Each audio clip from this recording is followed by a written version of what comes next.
Hi, it's the 25th of July. Plenty of dystopian news. Let me get right into it. This is the most important one. In Scotland, gas boilers to be penalised, and in 2025, to sell your house, it needs to be at Band C energy efficiency, and they're also not going to allow new fossil fuel boilers in new builds from next April 2024. So now they're starting to reveal their hand of cards here. We've all been saying this for at least 2 to 3 years. Now there's articles out, so that's in Scotland, but no doubt it's going to hit England, Wales, Northern Ireland, and then all around the world. The LA Times: would an occasional blackout help solve the climate and the change? So they're just wanting to get you into getting used to the blackouts and also energy rationing. The Atlantic says that a climate collapse could happen fast. NPR, not much to say about that news reporting company. They say that conspiracy and the theory about eating bugs is RACIST. Now there's a 33-minute article underneath, so we all know what the 33 signifies. Skimpflation, here's a new word. Supermarkets are now reducing the quality of items, also with the shrinkflation and the inflation of the pricing. So yeah, I hadn't realised this one until the other day.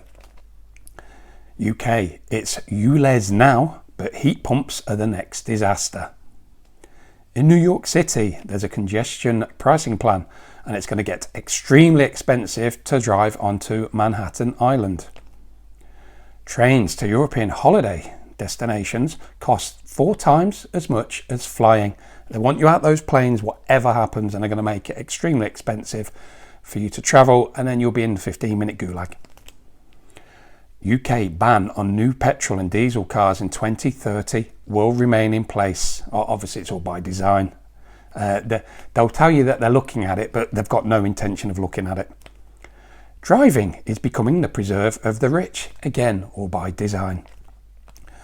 In the UK, the Tories unleash a worse levy than inheritance tax. So that's the personal savings allowance. Please read that. The European Central Bank asks banks for weekly liquidity details. Now, if you're keeping more than you need to in a bank, I would strongly, not advice, but I'd strongly suggest that you have a look into other things. So again, not financial advice. Uninsured depositors in the US banking system are a big problem. Again, all articles are pinned, and if you see the article, please go to archive.ph, and you'll always be able to get past any paywalls. Bitcoin, how digital pound could benefit the UK. Now, I'll always say it won't. They will tell you one thing and omit all the bad things about it. So the programmability and the surveillance aspects, etc. The Fed in the US has launched a payment system, FedNow, that lets you send money in seconds. So this is the prelude to a CBDC. Nigel Farage praises the GOV plan to revoke bank licenses over speech that is free.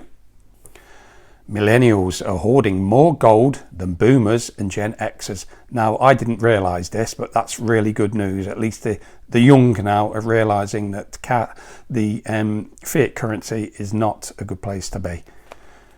A computer chip with a built-in human brain tissue gets military funding. So here's the next mad, insane articles. Amazon wants to launch thousands of satellites into space. Now, just more surveillance. Google tests its AI tool to help journalists write news articles. I personally think that news articles are not being written by real human journalists, and I don't think they have been for a few years. And finally, Ghana is to begin issuing digital ID to newborns in August 2023. So there you have it. Just about 22, 23 articles there. The dystopian stuff is moving like wildfire, and the biometrics and digital IDs and recognitions of the face, etc. They are moving so fast that in the last few days I must have seen 10 articles. So please pass this on to as many as you can. I'll see you on the next one.